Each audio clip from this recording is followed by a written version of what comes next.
That was an easy one.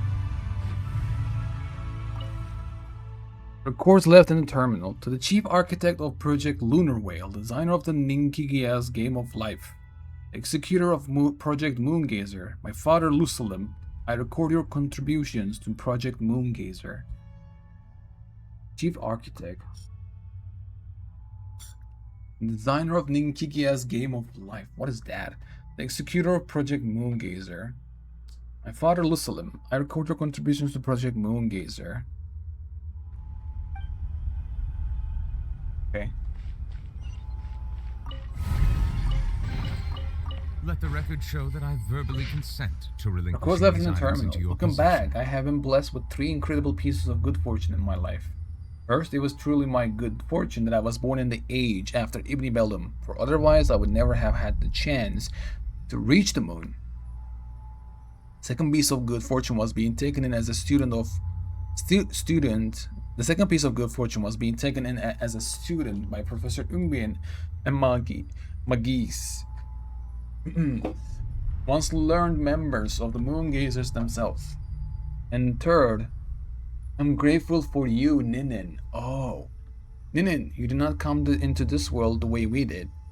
You are a true child of the stars. That is why I now entrust Project Moongazer, now only one step away from completion, to you.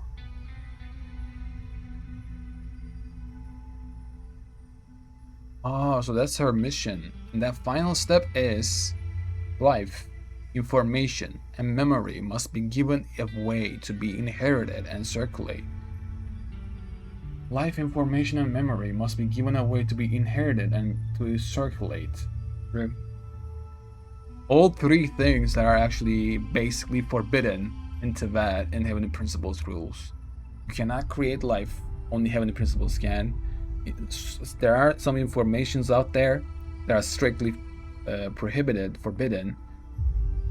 And of course, memory can easily be deleted and will be deleted in most of the cases. Unfortunate. The power of the moon's origin granted to us by the moon goddesses is enough to make this possible. I would now live to see the project completed, for I have sinned against dragonkind. I capitulated to that terrifying sovereign who was not of this world. I surrendered the precious results of our research. Wait, what?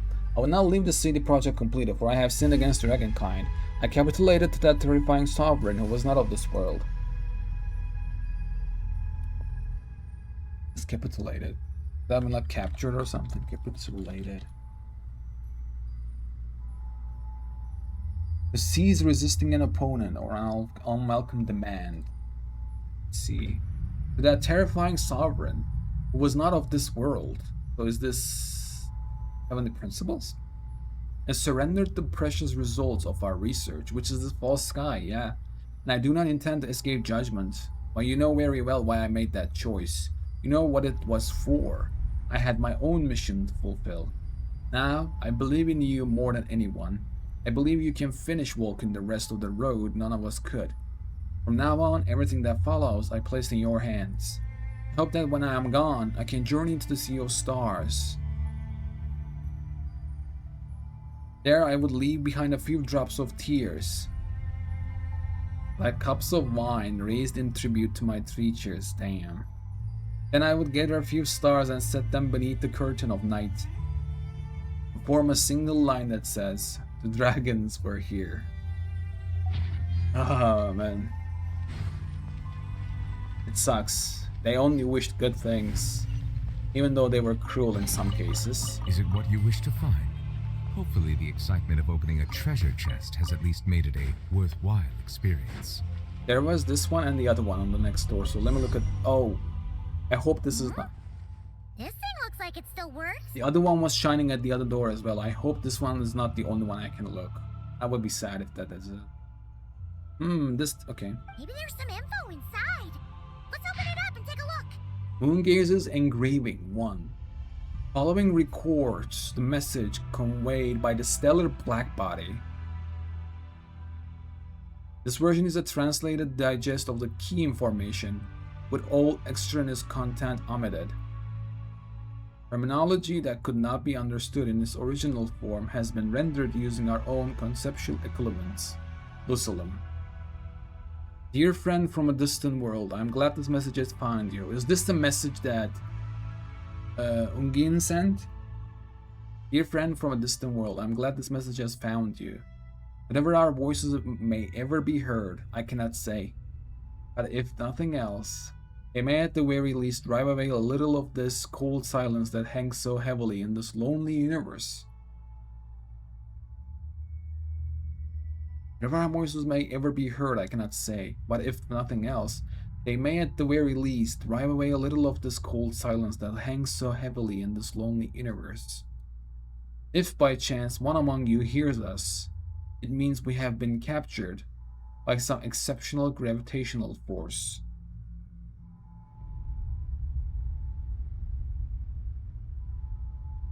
As such, it is my fervent hope that your civilization knows that you are not alone in this vast star-filled cosmos. Our era may have been consigned to the past by the time this message reaches you.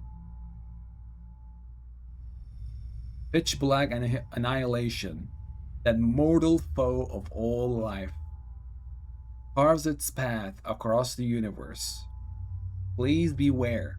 We know not where you are, but we send this message in the hope that it reaches you before darkness assails.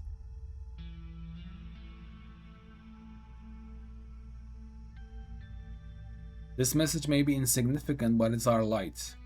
May it embolden you, reminding you that you do not face the unknown and the darkness alone. Shine on, if you may. A single ray of light is feeble, easily swallowed by the darkness, but as long as another shines out before it can fade, then one day there will surely come a ray of light that pierces the night like the dawn. My daughter Ninin, key form of assistance the moon goddesses provided to our plans, lies at the lunar core. You can reach this place via fissures, so do not forget to go there. So this is, I'm guessing, Ungin. So he's just messaging, like, this is not a message that has been sent back to Tevat. This has been sent to whoever to find this kind of a message. Whatever must may have, can I say, but if nothing else, they may be less, okay. Old silence that ends so heavily in this lonely universe. If by any chance one among you hears us, it means we have been captured by some exceptional gravitational force. As such, it is my fervent hope that your civilization knows that you are not alone in this vast star-filled cosmos. So, I mean, this one is saying that the world's gravity pulls us in. I think that's what it's trying to say in here. Our era may have been consigned to the past by the time this message reaches you. Pitch black annihilation, that mortal foe of all life, carves its path across the universe.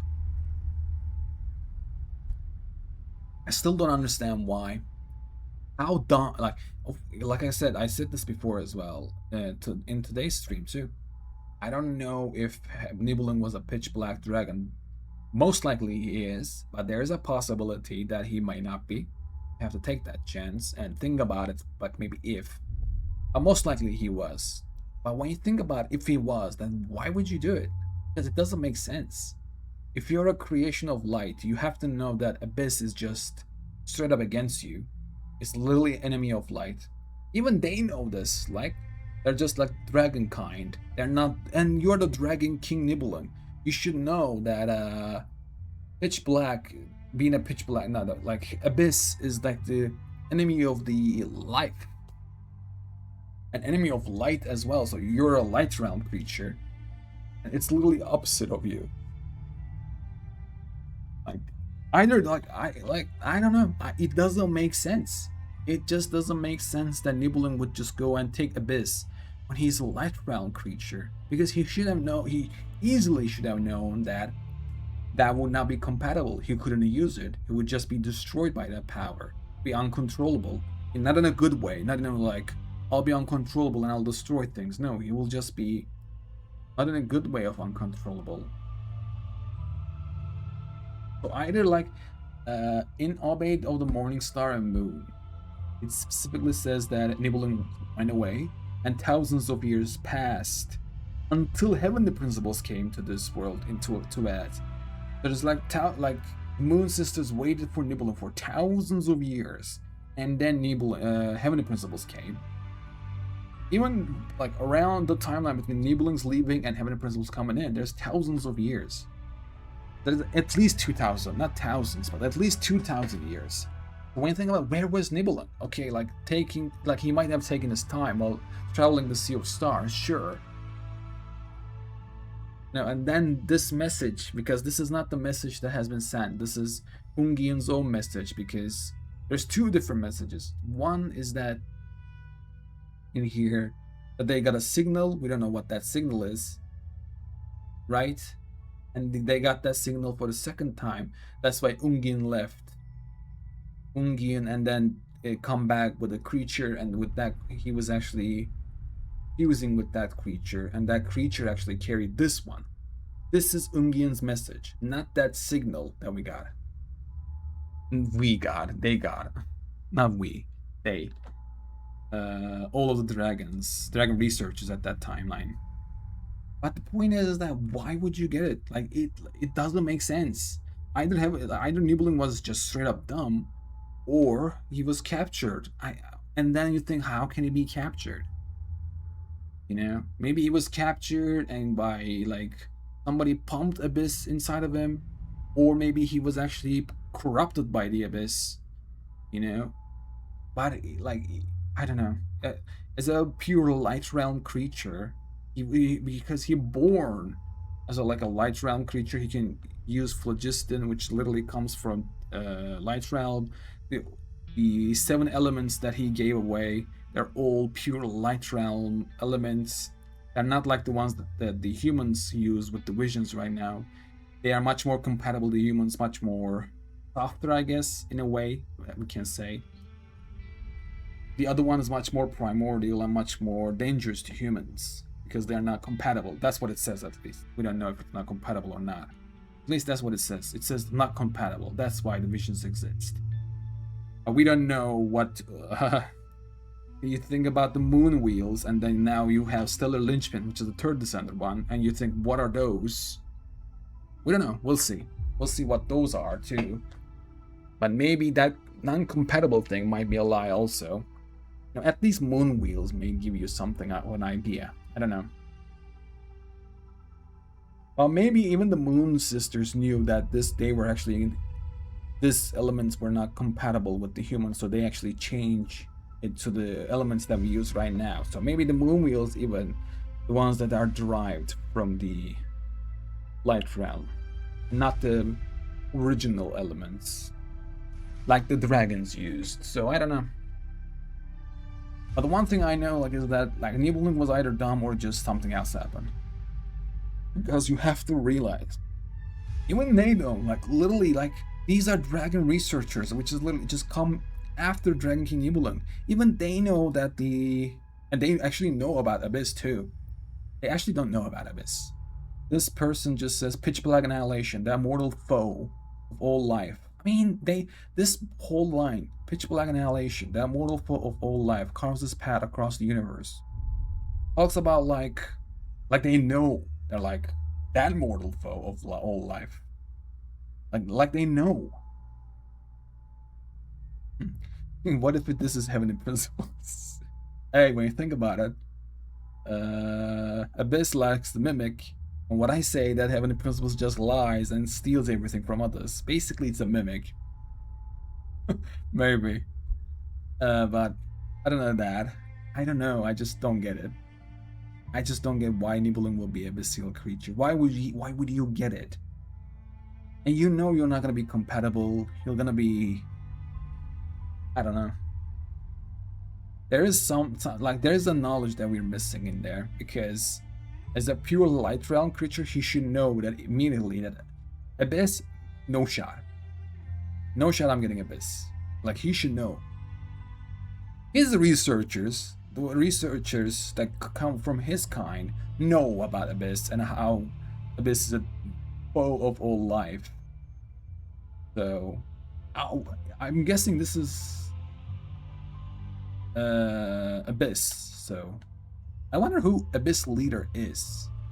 Like the Abyss creation, the creator of Abyss, the owner of the Abyss power. Like, who is that? I'm not talking about Abyss Order and stuff. Straight up, from the beginning of time, who is the Abyss Leader?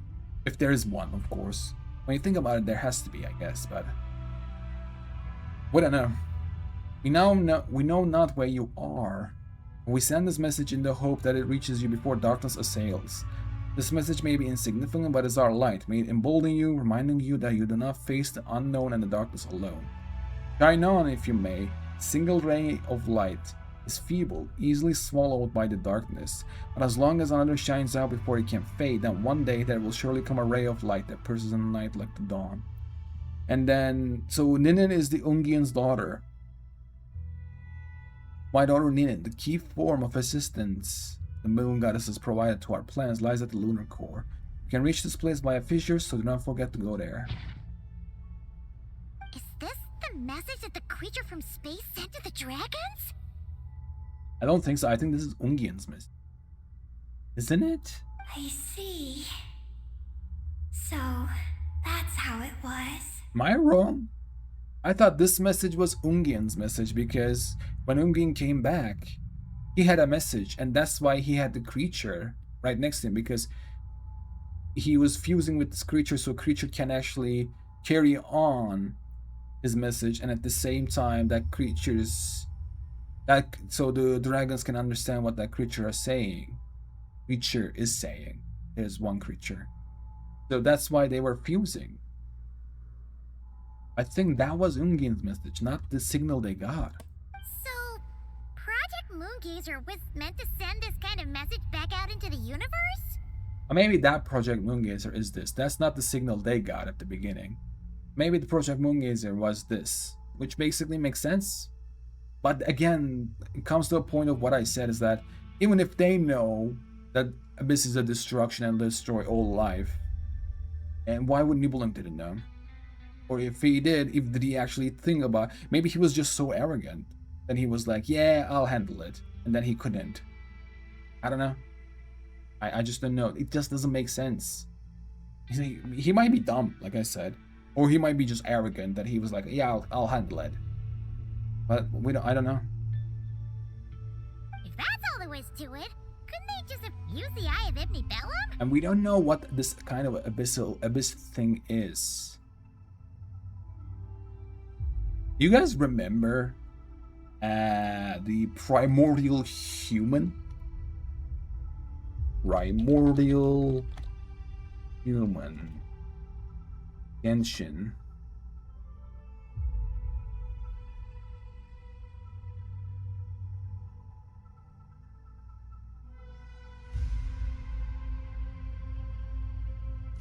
Not Heavenly Principles, that's Primordial 1. It was in Templo Space Quest. Can I actually find that?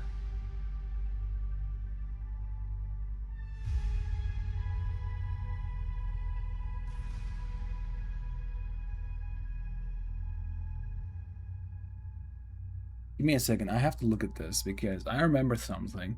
I talked about this before, if I remember correctly, in stream. Was it in Judgment? I think it was in Judgment.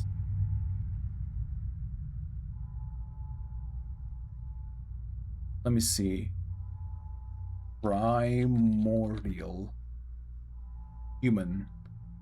I once believed it was merely punishment for transgression, but now I fear there's a deeper meaning behind it.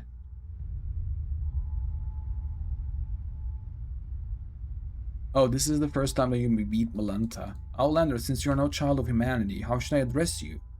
And then you say, my name is Traveler, and what do you mean by child of humanity?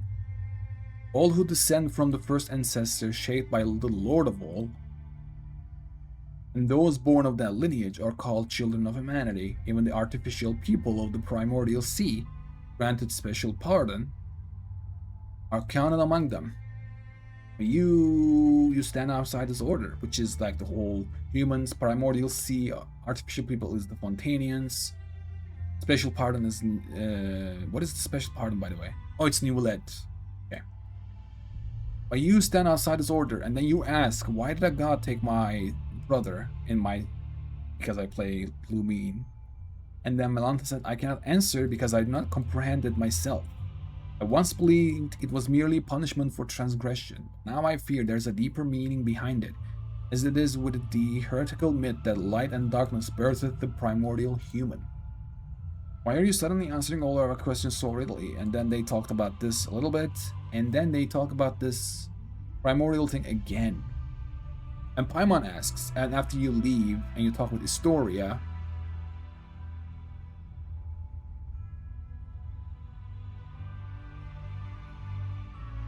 okay. And then Paimon asks, by the way, the heretical myth about light and darkness birthing the primordial human, you have any idea what it refers to? Historia says, I'm not entirely sure what Melantha meant either. The first thing that came to mind was a parable once condemned as heresy by the angels, which then you think about as like, oh, there's a heresy. And then you think, huh. So that means the angels know about this saying and they condemned it. And then you think that why would angels condemn it? Probably Heavenly Principles condemned it because Heavenly Principles know about this. But whatever this thing is, that primordial human, which then it goes on, let me read this too. It tells of the god of light who created a body in its own likeness, only for it to be stolen away by the king of darkness. Thus, within that single body, the powers of light and darkness began to contend with one another, and so the primordial human, bearing both, came to possess both good and evil. In the lesser-known version of the primordial human myth, and then you think this is a myth, then why is it forbidden? Heresy, to speak. Angels condemned as heresy. And then you think, so Heavenly Principles condemned this. Angels wouldn't, like, angels are just like the messenger at this point. They would just do whatever Heavenly Principles told. So Heavenly Principles condemned as heresy by talking about primordial human, which means that Heavenly Principles know about this primordial human thing and about what it means. I don't know why they condemned it, but there must be a reason for it. I just don't know why would it be. But when I see this, I think about it like, maybe this is Nibelung. This primordial human that they're talking about in the Temple of Space. Because when you think about it, it says, what was this? It tells of the god of light who created a body in its own likeness, only for it to be stolen away by the king of darkness. So, god of light created a body in its own likeness, as it says. And I thought about it, maybe it's Nibelung, because Nibelung born alongside Tevad, and we know Tevad is a special world. We know that because of the Voyager, because Voyager's seen countless amount of planets, and none of these worlds shined like Tevad did, and it actually shined so bright that it woke her up. And this was a tiny planet also. Voyager says this specifically. It's like, this planet was tiny, it was at the edge of the spiral arm, which when you think of it is at the edge. It's like, why is it at the edge? Maybe it's like a gate.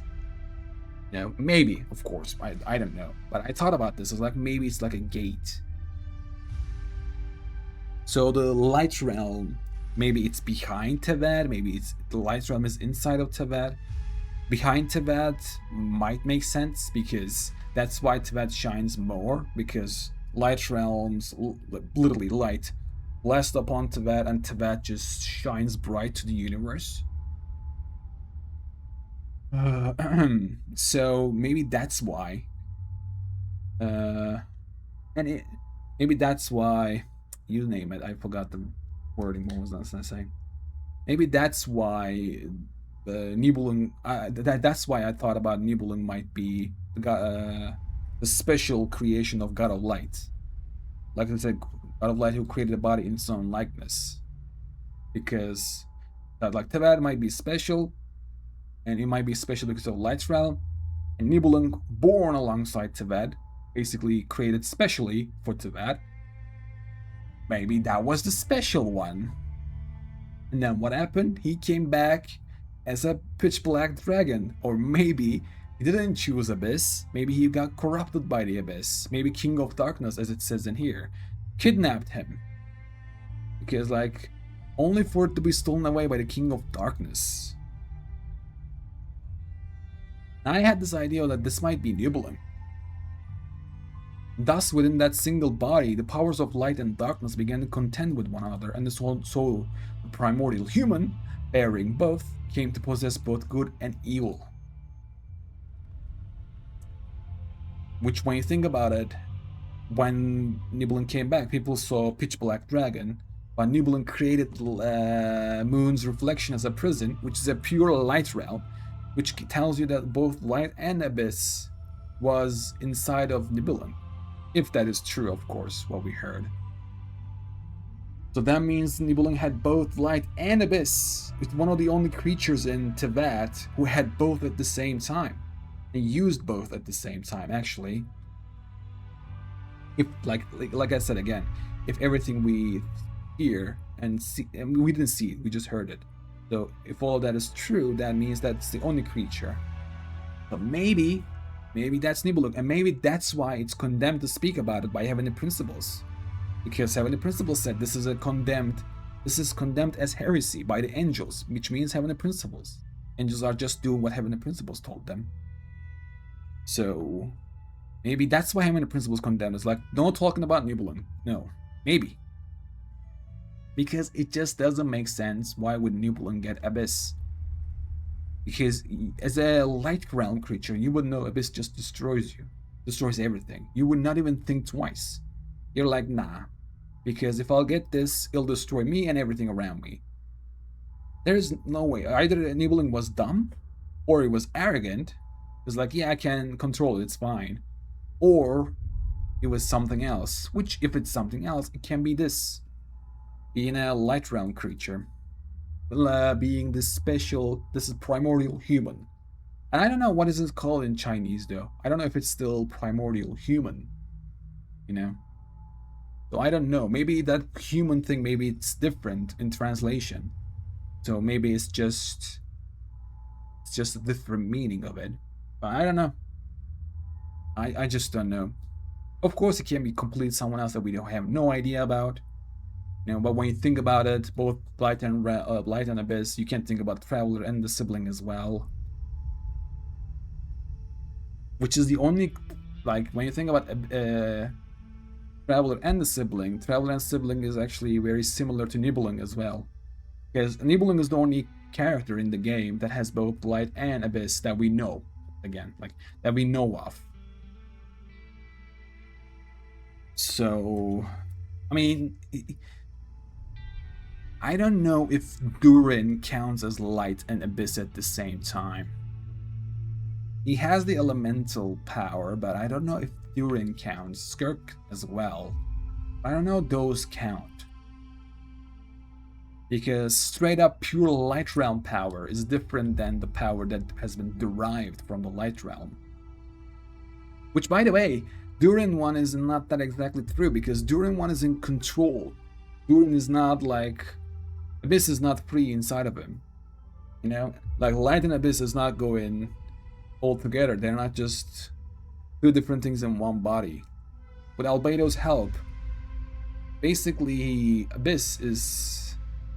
I want to say prison, but it's not exactly the word I'm looking for. But you guys know what I mean. It's not free in Durin's heart, Durin's body. So Durin doesn't count the way I think it will be. Like Nibelung at least. You know, because he has both pure light realm power and pure abyss power. And he uses both at the same time. It's such a unique thing. Something that we have never seen. And I don't think Durin or Skirk counts as that one because...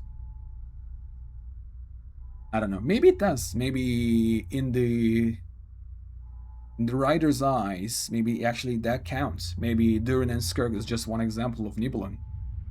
You know, it could be. When you think about it, Abyss is the same, sure, but the power they have, the light realm power, is not.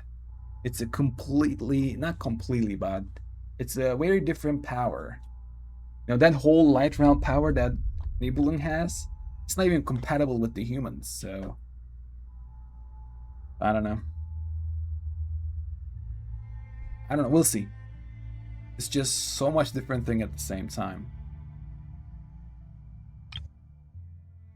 Project Moongazer was meant to send this kind of message back out into the universe.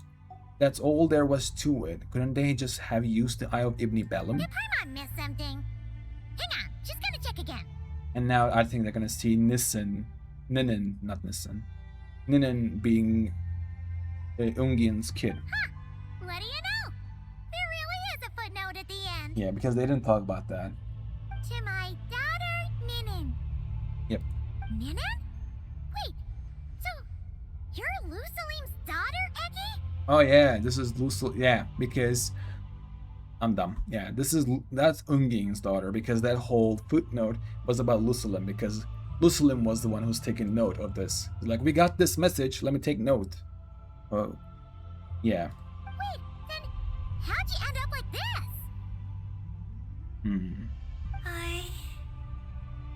I don't know. I don't have these memories. Why don't I have them? It's the same with Ungi and Maggie. They don't have it either. And because your consciousness fades away. I wonder what happens to the consciousness, because there's no total destruction of anything. So what is it out there in the cosmos? Where is it? We need to go take a look at the moon's core. But what about Columbina? We still haven't found any clues regarding her disappearance. We'll find her. That might also be connected to the moon's core. Oh, right. That familiar feeling she mentioned earlier must be the core, right? Probably. Come on, let's check it out. Okay, let's go. Now I'm gonna check the other one, please. Moongazer's Engraving 1. Please don't tell me that one's closed. But see, this one shines also, and I was like, yeah, this one must be the quest. Let the record show that I verbally So this is consent to Moongazer's relinquishing Engraving these items 2. into your possession. I actually did the right thing. I got the first one first, then now second one. And if you really think that I'm not gonna read that, you're cooked. Okay. You're actually cooked. We're reading it right now. New. Sure. Where is this? Moongazer's Engraving. We read this, and this is the 2. Not by nin-kiggia.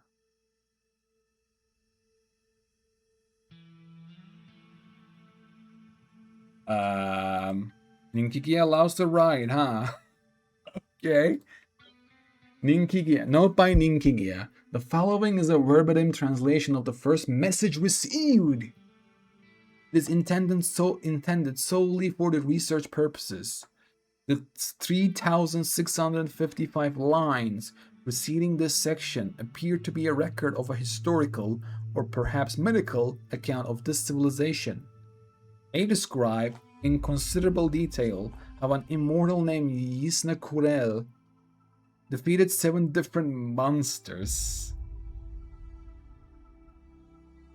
or possibly compatriots, in succession, and ultimately brought the entire world under the rule of their empire.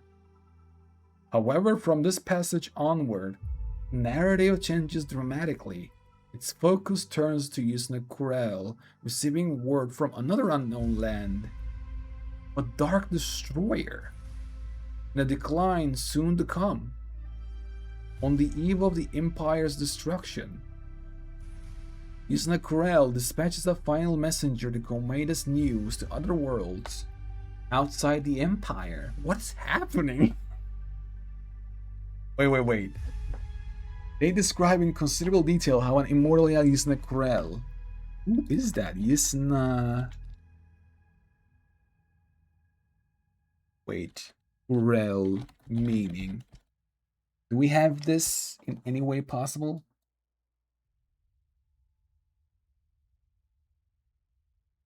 I don't. Nah, it's just Genshin.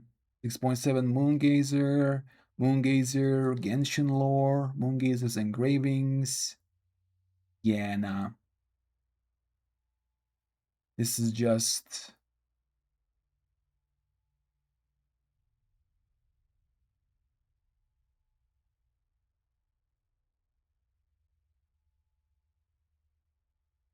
Okay. There is no. I was actually expecting that, like, kind of a lore in real life, kind of a fictional thing, because that's what they do. Is that they get myth and turn into a fiction. I thought that's gonna be something like this. Let's see. Account of this civilization. They describe in considerable detail how an immortal named Yusna defeated 7 different monsters, or possibly compatriots, in succession, and ultimately brought the entire world under the rule of their empire. So I'm guessing this is Heavenly Principles, and then Yusna is then this is Tibet. However, from this passage onward, the narrative changes dramatically. Its focus turns to Yusna receiving word from another unknown land, a dark destroyer, and a decline soon to come. On the eve of the Empire's destruction, Yusna dispatches a final messenger to convey this news to other worlds outside the Empire. So is this... wait. First of all, this doesn't make sense. It does make sense, but only will make sense if there's a time shenanigans in here, because dragons are the one getting this message. The first Moongazer got this message. This is the first signal that we got. First message received. This is the first signal. I hope I'm getting this correct. So the story being told somewhere out there about Yusna being Heavenly Principles, destroying 7 different monsters, and ultimately bringing this entire world under the rule of their empire, basically is the story of the Tibet, but that didn't happen yet. In their perspective, that didn't happen at all. So is this the... I don't know what it is. Is this the same thing happened somewhere else, or is just time shenanigans, like I said? It's like seeing the future kind of thing. Its focus turned to Yusna receiving word from another unknown land of a dark destroyer, and decline soon to come. On the eve of the Empire's destruction, Yusna dispatches a final messenger to convey this news to other worlds outside the Empire. Beyond this, almost nothing is known about the civilization in question.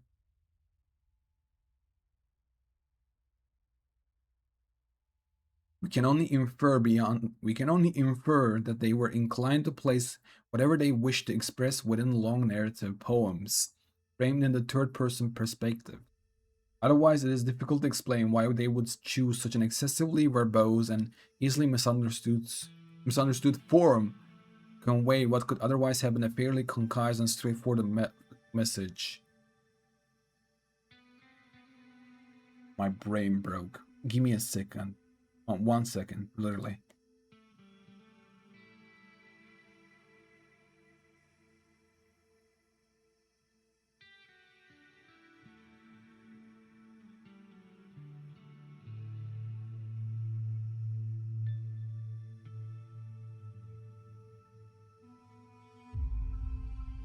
Okay. They describe... I'm trying to understand this. This is straight up Tibet. And then narrative changes, though, dramatically. So this is, I think, the narrative changing dramatically means that maybe this is the vision they had. Maybe this is the prophecy that Yusna defeating 7 different monsters and bringing the world to his knees and brought the entire world under the rule of their empire, basically. That's basically maybe prophecy, and that's why the narrative changed after that. Maybe. Its focus turned to Yusna receiving word from another unknown land, a dark destroyer and a decline soon to come. On the eve of the Empire's destruction, Yusna dispatches a final messenger to convey this news to other worlds outside the Empire. Beyond this, almost nothing is known about the civilization in question. We can only infer that they were inclined to place whatever they wished to express within long narrative poems, framed in the third-person perspective. Otherwise, it is difficult to explain why they would choose such an excessively verbose and easily misunderstood form to convey what could otherwise have been a fairly concise and straightforward message. Then thus said the Yusna what words do you bring before me? what words would you lay at my feet? And the blah blah that had come together in assembly answered. Note by nin-kiggia, the unknown term in this line cannot be reliably inferred. However, judging from the context, it appears to encompass the meanings of brothers, friends, rulers, and servants all at the same time.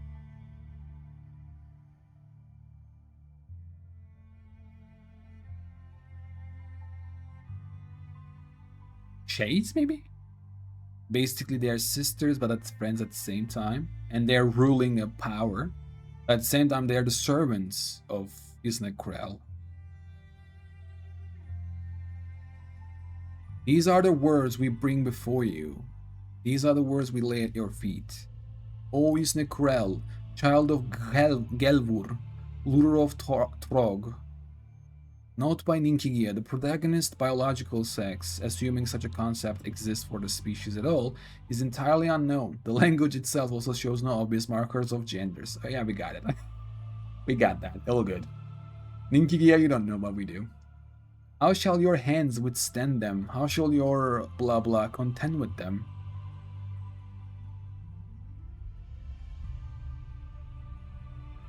What is the message then?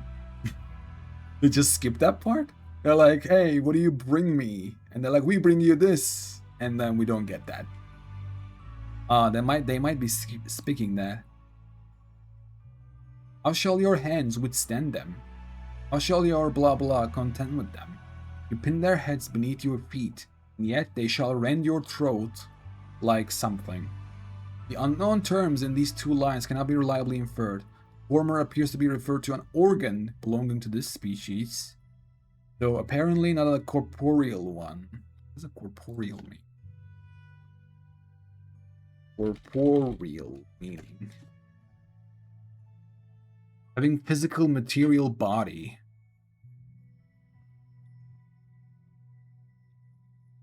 Okay, how shall your blah blah contend with them?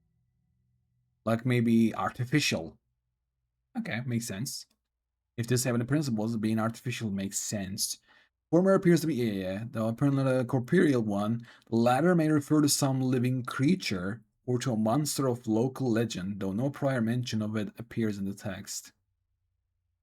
Oh, so you pin their heads beneath your feet, and yet they shall rend your throat like someone. Like this being, basically. So this, whoever that being is, rend this person's throat, and hey, that's interesting. Uphold you in your doings, our blah blah, and good God will not. Walk alongside you, our blah blah, and good God shall not. Note by nin-kiggia. Unknown terms in these two lines cannot be reliably inferred. Okay, however, judging from the context, it appears to encompass the meaning of merciful and good, zealous for war and destruction at the same time. Uphold you in your doings, are merciful and good God will not.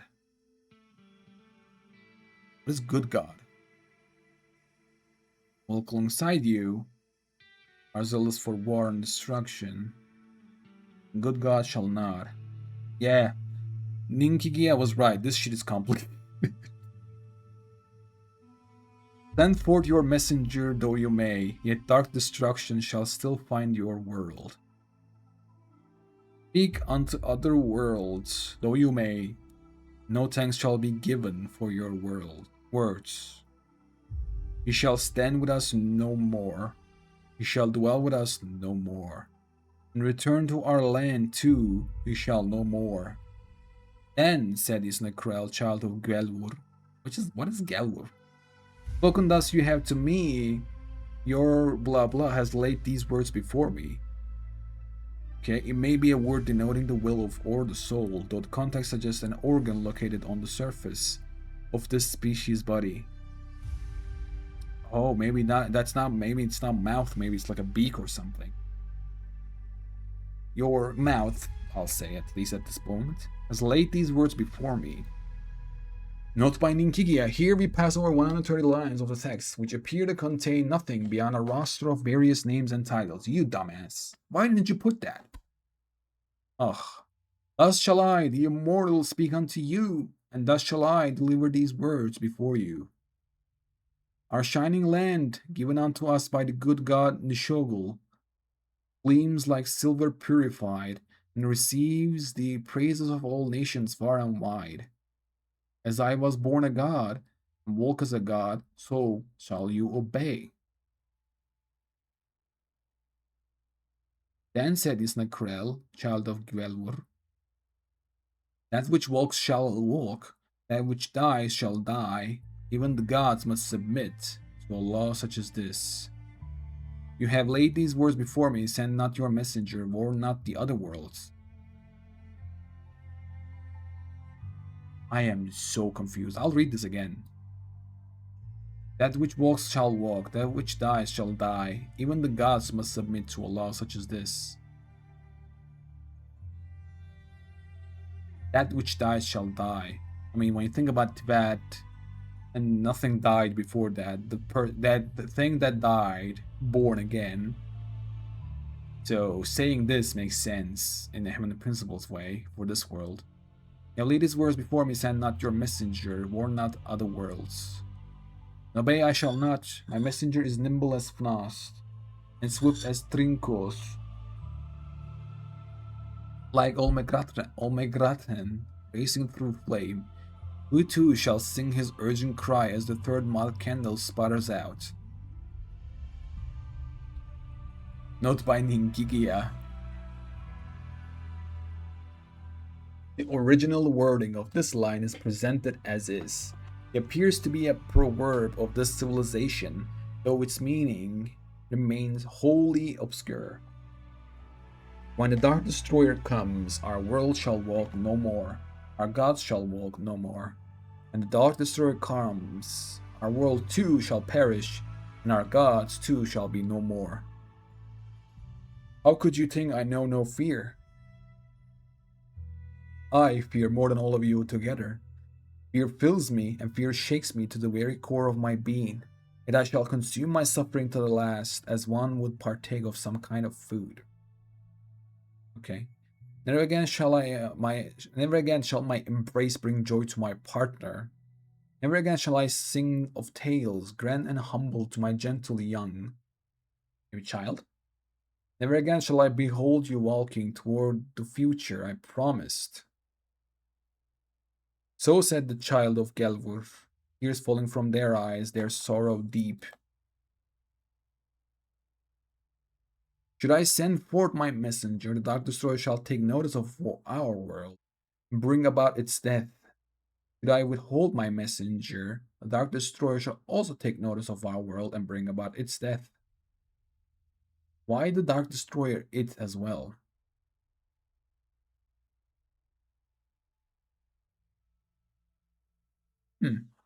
Thus shall I, the immortal, speak unto you. All that their eyes behold, the Destroyer shall conquer.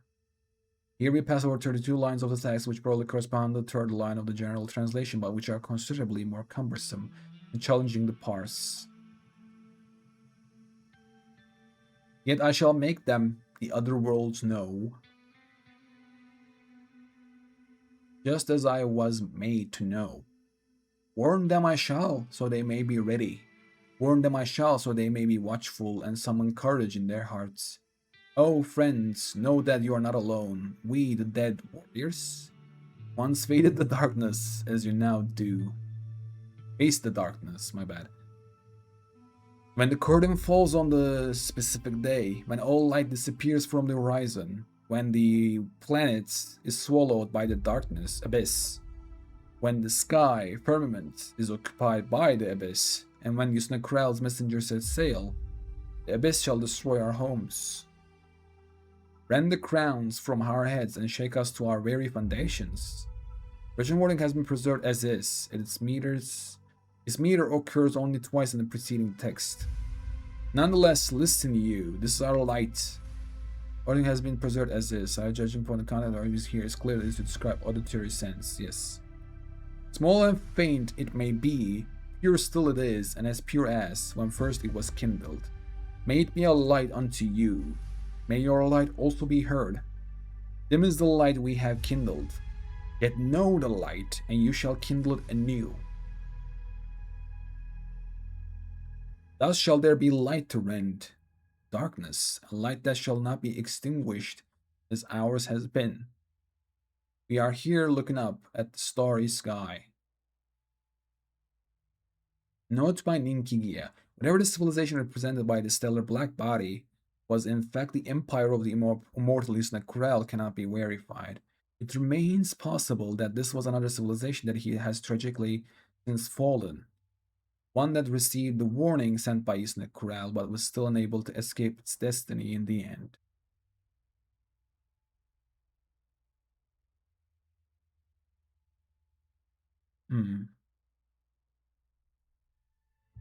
There's a lot to take in here. I think one thing that we need to understand is all this specific thing is that who is Yusna? Is it heavenly principles? And if it is, how has this happened? Where is this here? This is given in considerable detail how an immortal named Yusna defeated 7 different monsters, or possibly compatriots, in succession, ultimately brought the entire world under the rule of their empire. However, from the passage onward, the narrative changes dramatically. Its focus turns to the Yusna receiving word from another unknown land of this dark destroyer, and a decline soon to come. On the eve of the Empire's destruction, Yusna dispatches a final messenger to convey this news to the other worlds outside the Empire.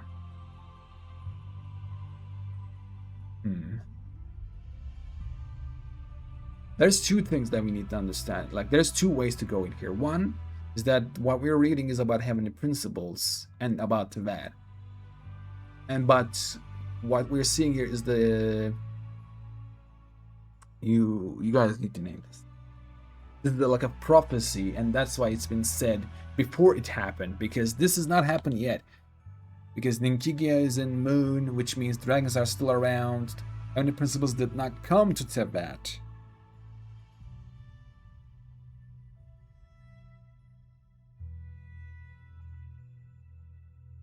So it's either like a time thing, it's a prophecy for Teyvat, or this has just happened on another world. The same thing. What happened to this planet happened somewhere else as well.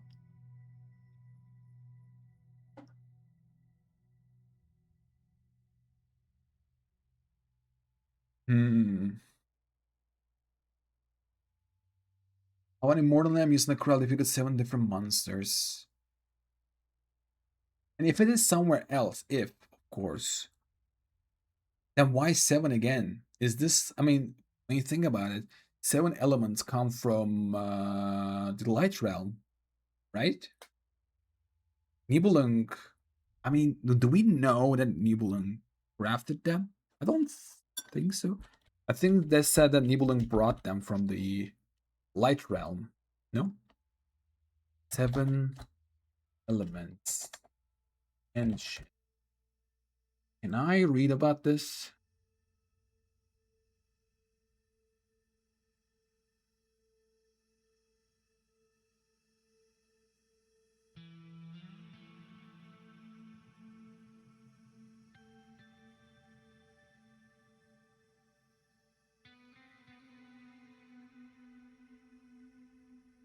Archon and nations, similarly, while regions are heavily affected by their element, the nature of their relationship is also unknown. Notably, however, some modern nations are located in the former territory of the Dragon Sovereign that once ruled their element.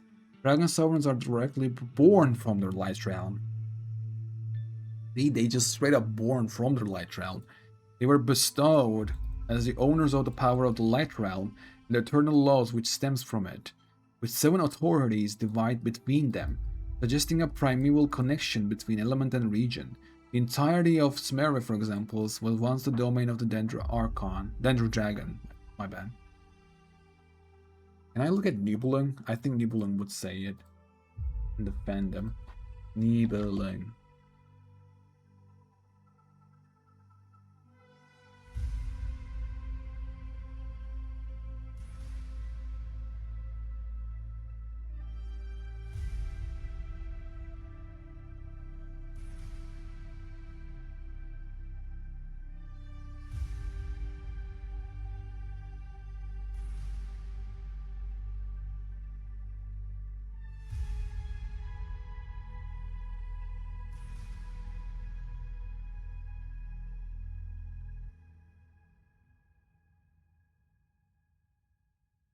Born alongside the world at one point in the distant past, he met Suetervoinen. Yeah, we know about all this.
Hmm.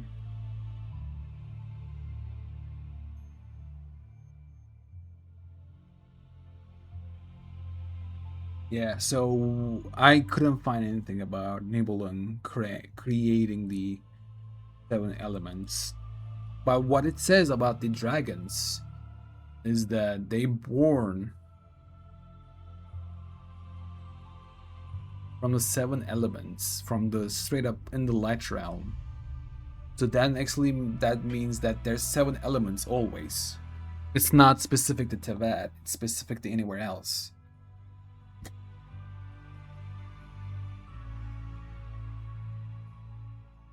Is Nibelung? I like again. This message came way later.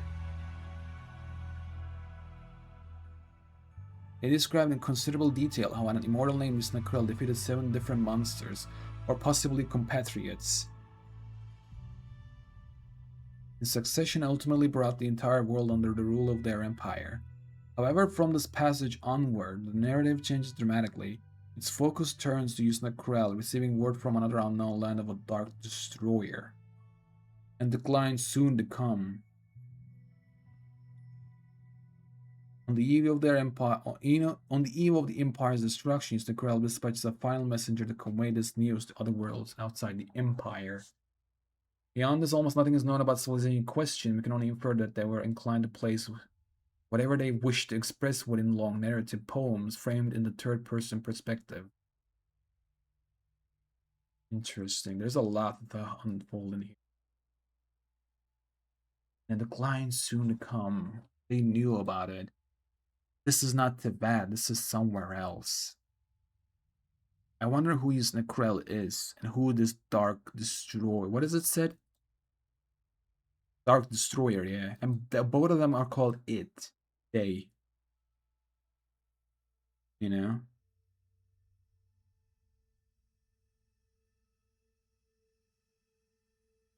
And forth your messenger, though you may, yet dark destruction shall find your world.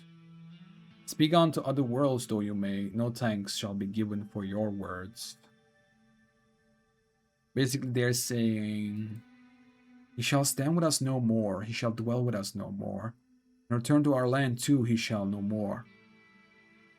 Maybe the messenger they sent is Heavenly Princess, but not the... What was this called? Isnakrel?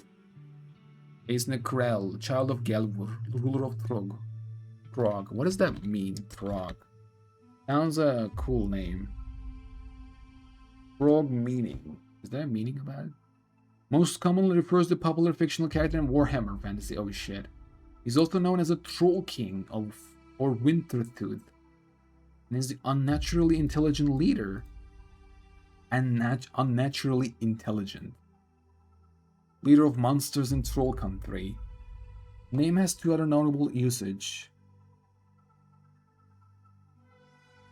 Rogue is a prominent legendary lord in the video games in the Wither characters. He stands out because, unlike common brutish trolls, he possesses a grim, malevolent cunning. Interesting. Ruler of Throg.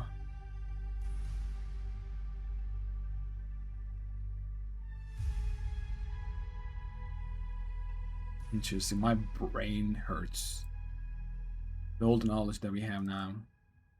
That I think that's how the getting corrupted by forbidden knowledge feels like. What words do you bring before me? What words would you lay at my feet?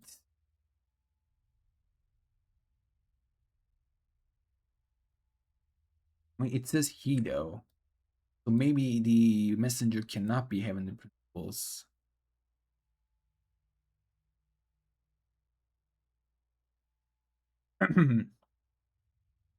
I had an idea. I didn't have an idea, but there is a knowledge that we have of. Give me a second.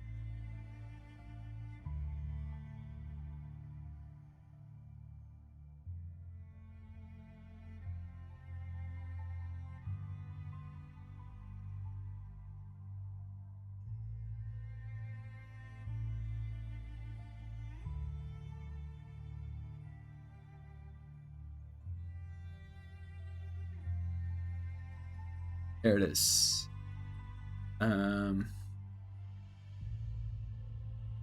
God's limit. Where is the? Okay, Piero speaks. I know the price of gazing at God, on the gods. What is the price of killing a god? God stays silent, as if the thought had never once crossed his mind.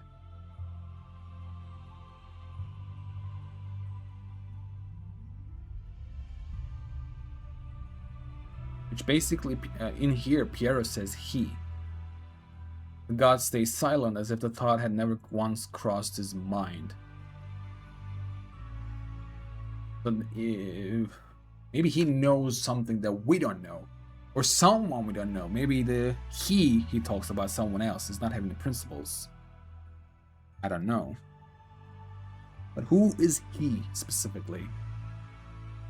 And we haven't got his lore either. Like, I don't know. I just don't know.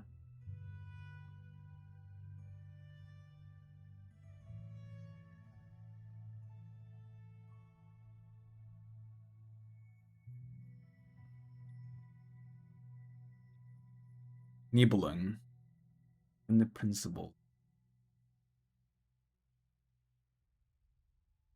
When you see this, the first thing you'll think about, I was like, huh, I think this is having principles.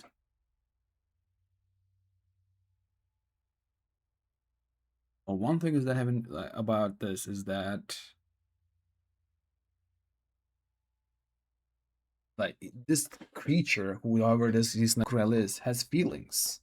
And even if it like this that theory of having the principles pulling them that like they don't have feelings because it's been split apart, it's somewhere else. Some people says Paimon, some people says whatever, some people says it's the spaceship. I heard that one too. Maybe it is. And when you see this, how can this be split apart into that? I'm just trying to think that what would happen in here in order to lead to that situation that we have right now. This is Dark Destroyer. They call it. I think about that. Maybe it's because they don't know its gender. That's why. Maybe it's just Abyss Dark Destroyer.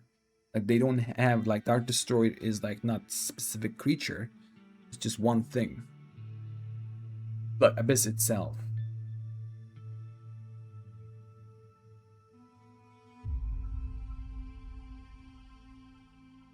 We don't know what happened. Like we don't know what Nibelung did. Like that's the whole point. Like that whole Obeyed of the Morning Star and Moon changed my entire mind about Nibelung. Because I never thought that Nibelung would leave for thousands of years. At least 2,000 years passed. There's at least 2,000 years between Nibelung's leaving and Heaven the Principles coming into Tevad. 2,000 years at least. So, where was he? What was he doing? what kind of knowledge he had. Like, you can do such amazing things in 2,000 years.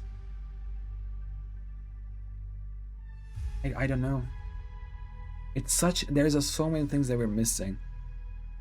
Of course, we don't know who heavenly principles, like, what are the heavenly principles? Who is it? What is it? What is the reason that they are here? Why specifically Tibet? You know? And now that we know that so many things that they did, it was fake.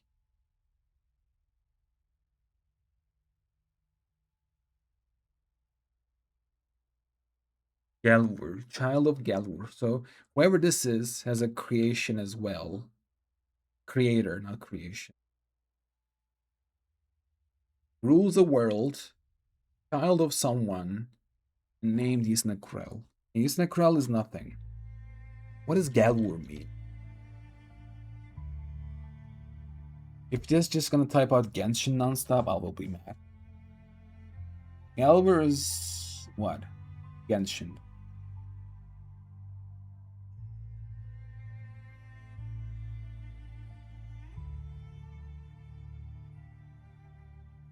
What is Wur? What is Wur? Vesicorateral reflex. No. No, I'm not looking at that. Nah, there's none. Damn it, man. So these are just new words. Or some kind of derived words from something else. Galwur. Gulliver. Nah, not a... So they're not teasing anything in here, huh? Yisnakrel, Galwur, that doesn't mean anything. Anything at all. Let me read this again. So there's a narrative change dramatically after the whole conquest. And it's a poetic language. Then thus said Yisnakrel, what words do you bring before me? What words would you lay at my feet? Okay, so he's asking for knowledge. They are asking for knowledge. It said in here, right? There's no gender. No, it says under. No. In continuation in here. And the blah blah that come together in assembly is answered. The unknown term in this line cannot be reliably inferred. However, judging from the context, it appears to encompass the meanings of brothers, friends, rulers, and servants all at the same time. If it is heavenly principles, then it makes sense that this might be shades. But do we know that shades did exist? I mean, we don't know. We don't even know if shades did exist at that moment. I had an idea, like, not an idea. That's what literally Alice said. Is that whole? I mean, maybe shades' powers come from the three Moon Sisters. I don't know if shades existed before that. As like a normal beings, that their power just comes from the Moon Sisters. I don't know. These are the words we bring before you. These are the words we lay at your feet, which we don't know what it is. I think it's no. We know what it is. When you read it, you'll see it. These are the words we bring before you. These are the words we lay at your feet. O Yisnakrel, child of Galwur, ruler of Trog. Dagon's biological sex, assuming such a concept exists for this species at all, is entirely unknown. Language itself also shows no obvious markers of gender. Does it say they around here? It's not. But I think in the future it says they. Because they keep saying you. How shall your hands withstand them? How shall your blah blah contend with them? You pin their heads beneath your feet, and yet they shall rend your throat like blah blah. The unknown terms in these two lines cannot be reliably inferred. The former appears to refer to an organ belonging to this species, though apparently not a corporeal one. How shall your hand withstand them? How shall your blah blah contend with them? Brain, maybe they don't have a brain but a knowledge.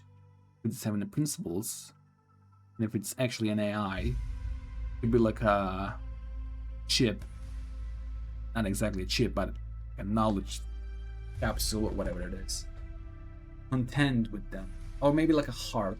That's not actually a heart. But it's not a corporeal one.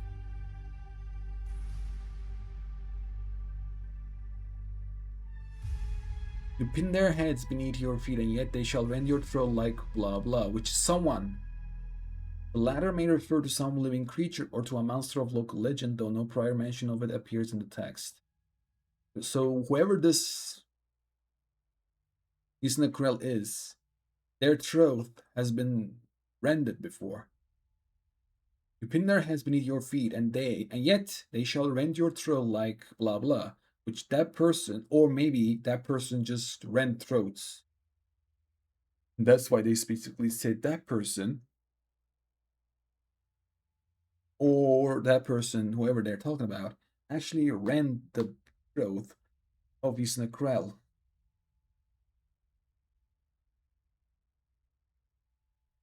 So still no gender. Hold you in your doings, are blah blah, and good God will not. Walk alongside you, are blah blah, and good God shall not. Unknown terms in these two lines cannot be reliably inferred, however, judging from the context, it appears to encompass the meanings of merciful and good, and zealous for war and destruction at the same time. Heroic? I don't know. I don't know, when I hear both of those, I think heroic. Uphold you in your doings, are heroic. Our hero. Because heroes are merciful and good, no? And at the same time, they're zealous for war and destruction because they want to protect things. Maybe? Maybe? Uphold you in your doings, our hero, and good God will not. Walk alongside you, our hero, and good God shall not.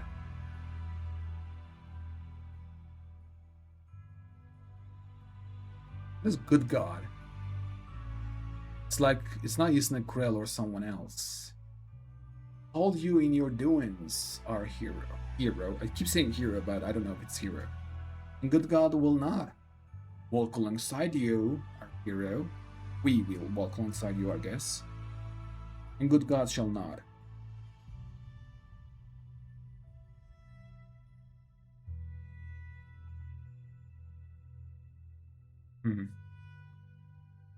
They're either talking about Isnakrel being God, and as a good God, he won't do it, they won't do it. They are. Or they're talking about other like good God they have, that being won't do these things that they're talking about. Send forth your messenger, though you may, yet dark destruction shall still find your world. Speak unto other worlds, look at other planets, stars maybe it says. Speak unto other stars, though you may, no thanks shall be given for your words. He shall stand with us no more, he shall dwell with us no more, and return to our land too shall no more.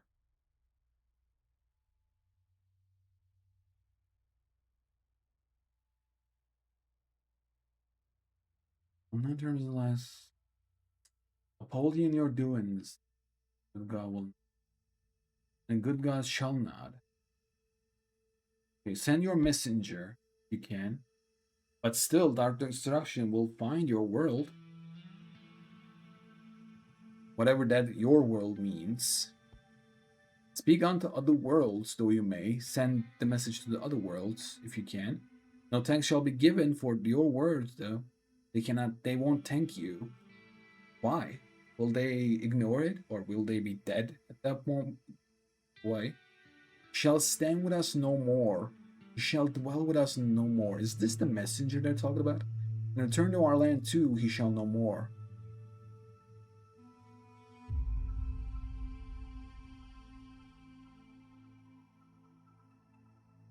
So they are returning our land, but he should not return as a messenger.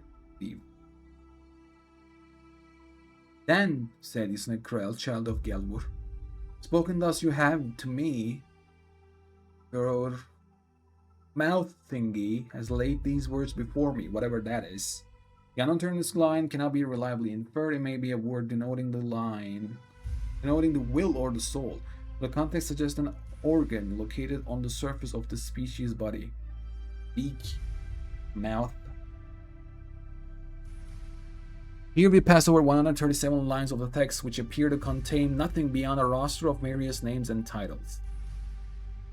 If we knew about those, maybe we could have get something. Thus shall I, the immortal,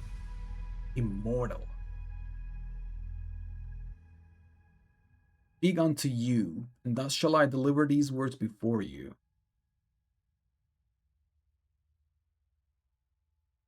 Okay, spoken thus you have to me, your mouth has laid these words before me. You talked, your mouth gave me this information. Then I, the immortal, will speak unto you, and thus shall I deliver these words before you. Okay, our shining land, given unto us by the good god Nishogul. Also, the good god they talk about is Nishogul. I missed that part. I didn't even read the good god. I read Nishogul. What is Nishogul?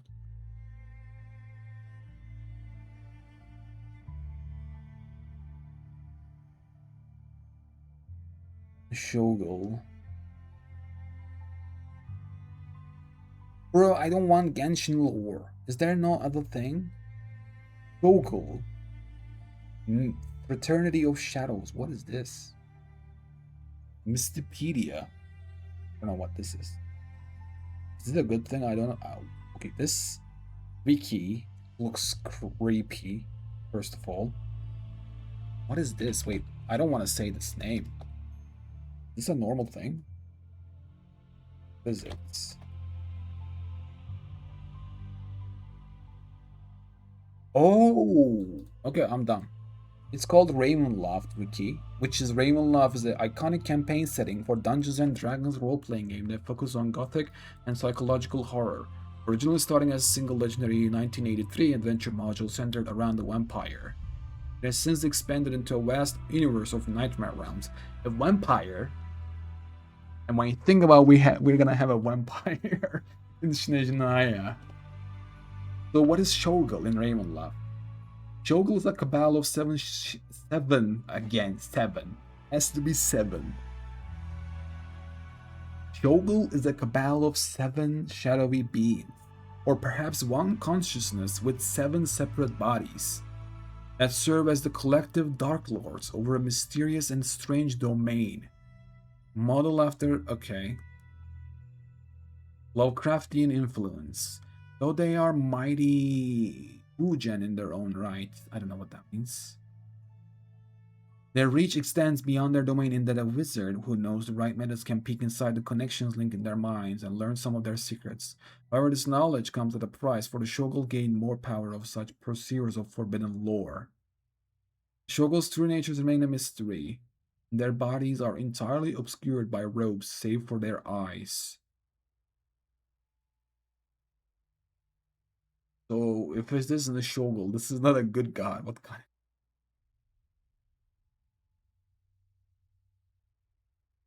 The Shogul. This sounds like the Dark Lord. Fair. You have laid these words before me. Send not your messenger, or not the other worlds. And obey us shall not. No. We hear.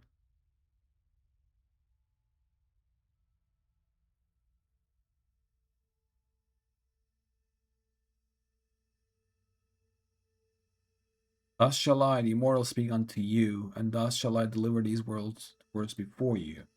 Our shining land, given unto us by the good god, the Shogul, gleams like silver purified. Okay, gleams like silver purified, and receives the praises of all nations, far and wide.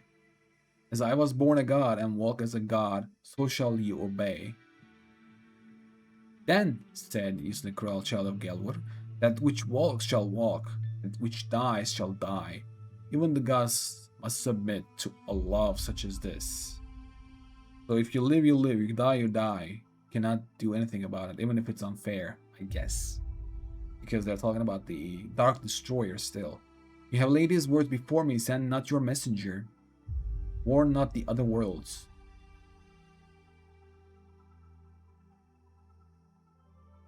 You have laid his words before me, send not your messenger, warn not the other worlds. Oh, so they're saying that don't... Oh, yeah, that's actually true. He's saying that, yeah, you can warn them, but nothing will happen. Your world will be destroyed, so don't do it, basically. And then Snekrel says, yeah, you're telling me that not to send my messenger, warn not the other worlds. And I'm not gonna obey that. My messenger is nimble as Fnast. What's Fnast? Let's go with that then. Fnast meaning. Not a ghost, you...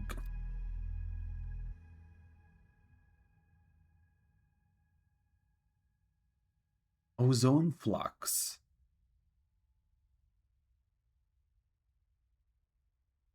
You probably typoed a for first. I didn't typo a first. There's no such thing as Fnast. Something around that line. No. Ghost? No, I didn't say ghost. I said Fnast. Why is it changing? If there's nothing, don't put at anything. Fine, but I'm not saying ghost. I'm saying Fnast. There's nothing about it cool. But show me that.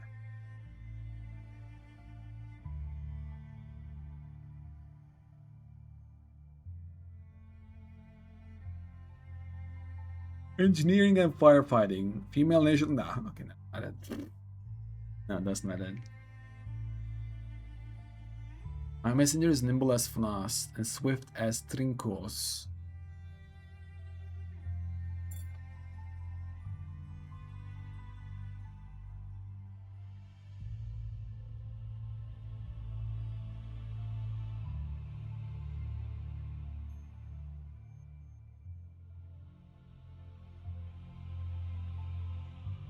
The Rinkos. The problem with these things is that they can be derived from different words. Like, we have to check out for different lores, for the different meanings. It could be like gringos, you know, or trinkos only, or rincos. So that means nothing either. Like Omegraten, racing through flame. He too shall sing his urgent cry as the third mud candle sputters out. They're saying that, no, I'm not gonna obey. My messenger is nimble as something and swift as this. So these two different beings, I don't know who they are, but Omegraten.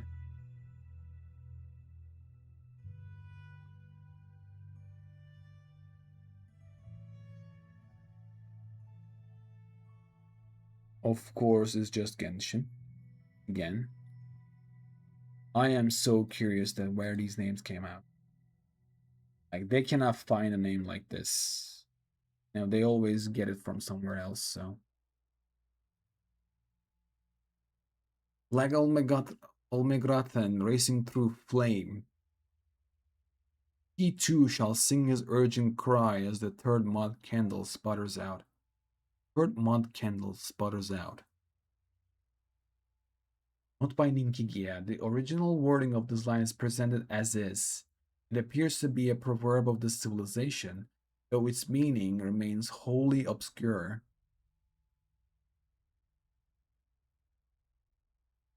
When the Dark Destroyer comes, our world shall walk no more. Our gods shall walk no more. When the Dark Destroyer comes, our world too shall perish, and our gods too shall be no more. How could you think I know no fear? I fear more than all of you together. Fear fills me, and fear shakes me to the very core of my being. Yet I shall consume my suffering to the last, as one would partake of some kind of food. Okay, as one would partake of this. Never again shall my embrace bring joy to my partner. Never again shall I sing of tales, grand and humble to my gentle child. Never again shall I behold you like. Never again shall I behold you walking toward the future I promised. Whoever this is captured this planet and actually brought good stuff. Even though they beat the 7 calamities, 7 different things, 7 creatures.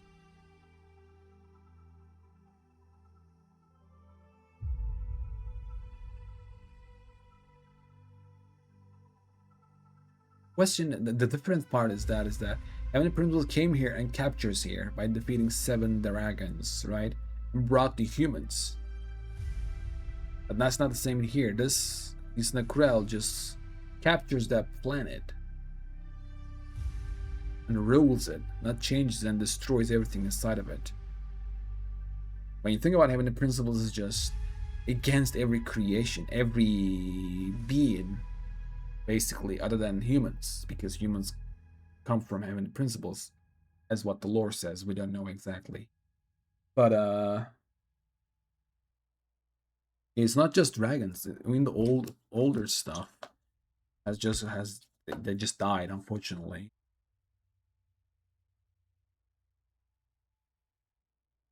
Fear fills me, and fear shakes me to the very core of my being, yet I shall consume my suffering to the last, as one would partake of this thing. Never again shall my embrace bring joy to my partner, so I'm leaving my wife behind, my husband behind, whatever it is, my lover behind. My lover will never embrace me. My children will never. I never sing of grand and humble tales to my children. And I never walk you all to the future I promised. So said the child of Galwar, tears falling from their eyes, their sorrow deep. Should I send forth my messenger, the Dark Destroyer shall take notice of our world and bring about its death. Should I withhold my messenger, the Dark Destroyer shall also take notice of our world and bring about its death. Thus shall I, the immortal, speak unto you.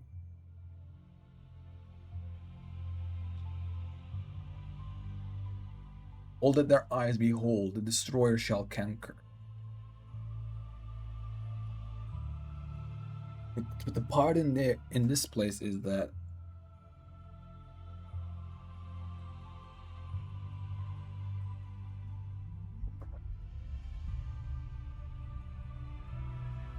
the Dark Destroyer shall take notice of our world and bring about its death. That I withhold my messenger. The Dark Destroyer shall also take notice of our world and bring about its death. Doesn't matter. He basically says. They basically say. Thus shall I, the immortal, speak unto you. All that their eyes behold, the Destroyer shall conquer. And they did too. Here we pass over 32 lines of text, which broadly correspond to the third line of the general translation, but which are considerably more cumbersome and challenging to parse. It basically says that they basically are saying that don't send the messenger, we'll be cooked. And then Yisnakrel says that I have to. We're cooked nonetheless. At least we can maybe help someone else out.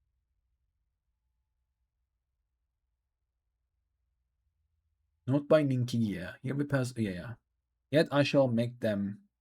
I shall make the other worlds know, just as I was made to know.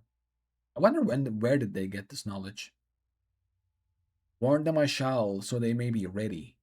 Warn them I shall, so they may be watchful, and summon courage in their hearts. So they may be careful and be courageful against abyss.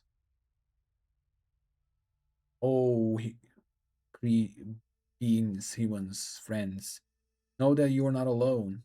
We, the dead warriors, once faced the darkness as you now do. When the curtain falls on that specific day, and all light disappears from the horizon. When the planets or stars is swallowed by the darkness, abyss. When the firmament is occupied by the abyss, and when Yusnakral's messenger sets sail, the abyss shall destroy our homes. Rend the crowns from our heads and shake us to our very foundations. Nonetheless, listen, this is our light.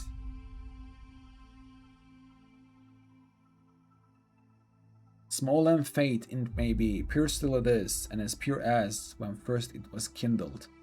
May it be a light unto you, may your light also be heard.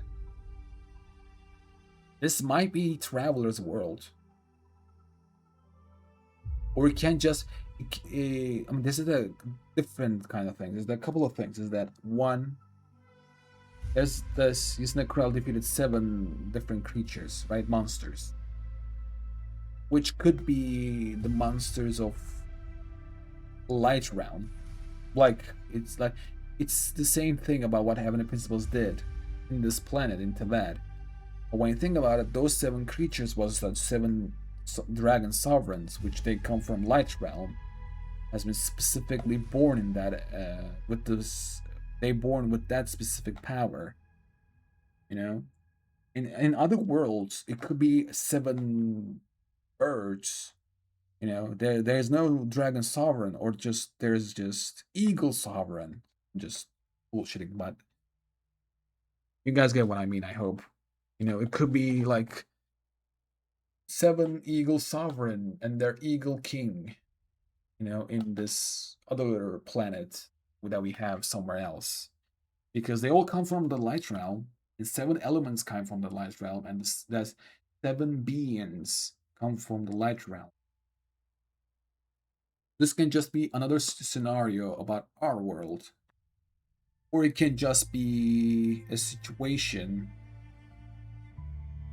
about the time shenanigans. It's just a prophecy has been foretold, and is just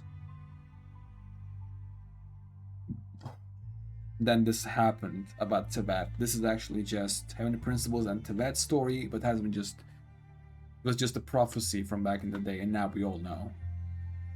Or this is just Traveler's World, could be, and Traveler is just doing stuff with it. But who's Yusnakrel is the question. It could be Heavenly Principles. But then who the messenger is?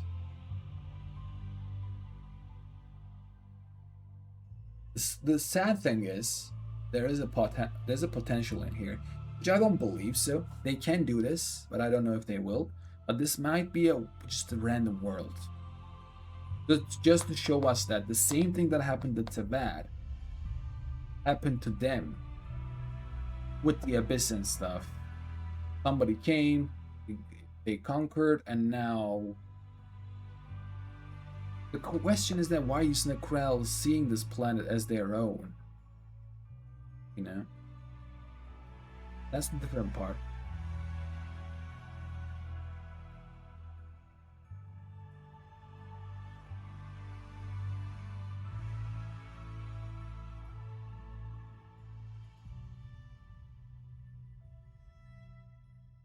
Small and faint it may be, pure still is, and as pure as when first it was kindled.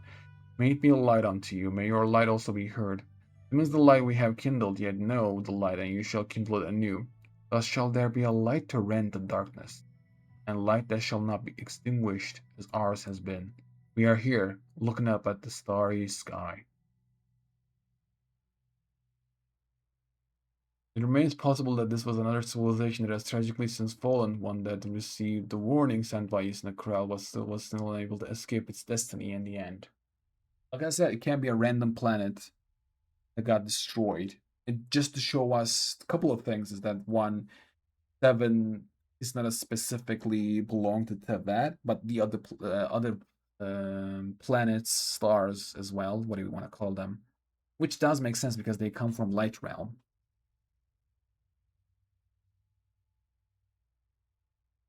So maybe.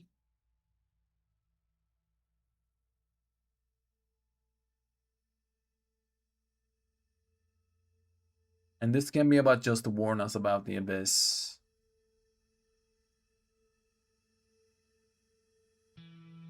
Most likely these Necrolls just having the principles.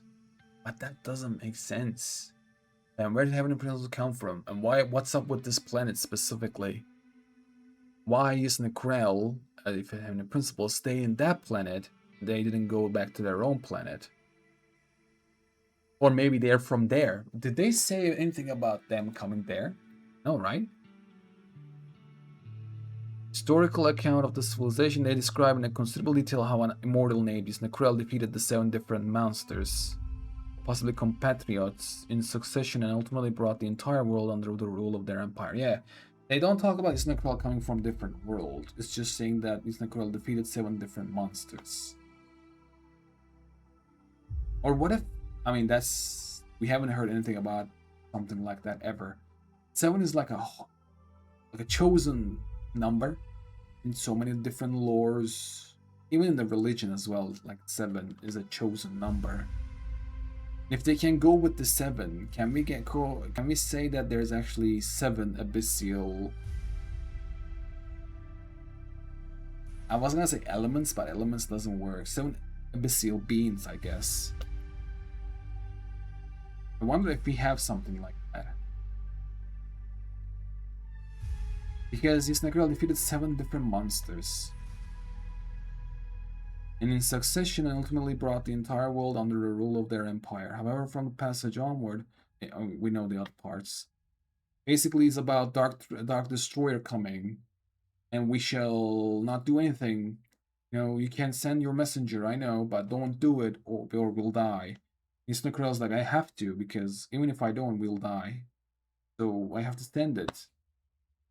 They accept death. So what makes sense is that messenger be having the principles. Of course, if Dark Destroyer is not having the principle, because they talk about Dark Destroyer and that they say about it too.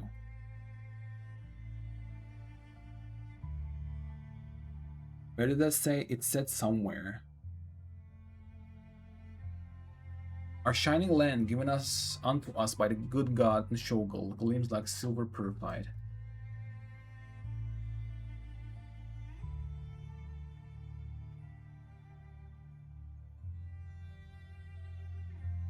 Every time I embrace brings joy to my partner. Bring about its death. Ah, there it is. Dark Destroyer shall also take notice of our world and bring about its death. So they are saying it to Dark Destroyer as well. It's not just Necrel doesn't have a gender. Dark Destroyer doesn't have it either. There is not that much of a likeness, but we have to think about Dark Destroyer being having the principles also. Because in this scenario, Necrel doesn't leave, the messenger does.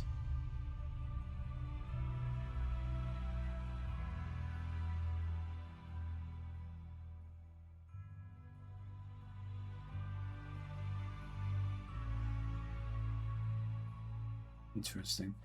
The similarity between them. The similarity is not that like 7 lords either. It's about defeating those 7 lords to take over the world. Like a repeating scenario. It's either about that thing that we talked about before.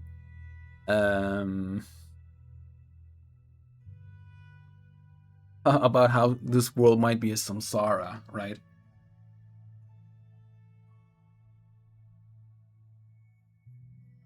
What if Heavenly Principle is something like that? Just saw a scenario, and now Heavenly Principle is playing a scenario where in that scenario the world survives.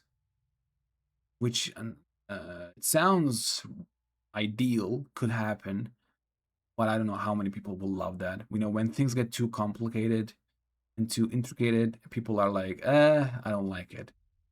And developers know that, the writers know that, so they want to keep it epic and simple as possible. Granted, they will go complicated stuff. I'm not saying they won't, but eventually they're telling their story to a lot of people, not just a couple of lore nerds. So I am scared of this one because when I read this, I'm like, yeah, this might be having the principles. But the one thing that scares me is that what if it's not having the principles? That the thing is scares me. I'm getting scared by actually having the wrong knowledge because it doesn't say about anything about having the principles. You know, it says that some leader from that planet, this Necrel the Immortal from that planet, the planet of Trog, right? Where is this? Trog, right? The planet of Trog. This Necrel the Immortal from the planet of Trog captures planet of Trog, his own planet, their own planet, by defeating 7 different monsters. And 7 is a chosen word, holy number, whatever you want to call it. It is like that in so many different games, so many different fantasy worlds, so many, like, even in the religion, it's 7 is holy, is chosen. So 7 doesn't mean anything. And when you think about how 7 dragon sovereigns came to life, they just born inside of the light realm with those 7 elements. But that doesn't mean they're the only one. Other world can have 7 sovereigns about something else. Maybe that's it. Maybe every planet has their own 7 sovereigns as a protector of that world. But why would you destroy them is a question. Why would this Necrel would do that? Maybe, like I said, this might be 7 abyssal things. Just don't know. It could be anything. When you think about, oh, this might be having a principle, sounds so simple, and that scares me. It's like I'm missing something. It's not that simple.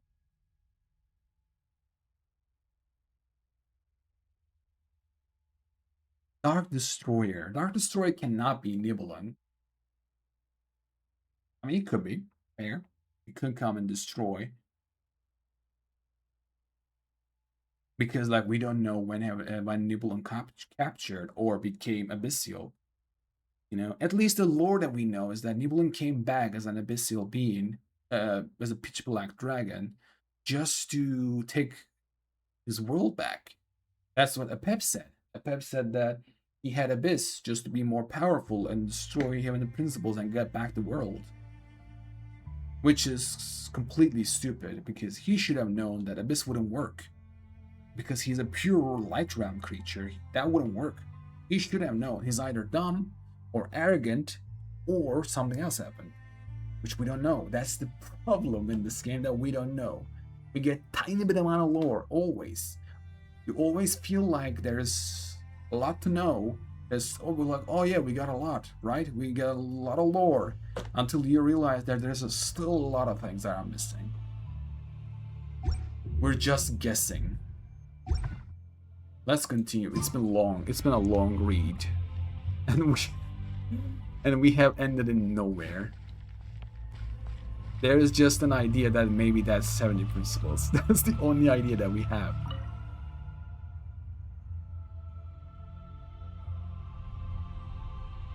The nin-kiggia. So this is the...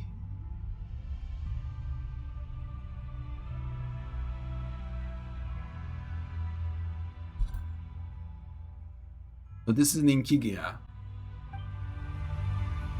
Who's writing that? Let's continue.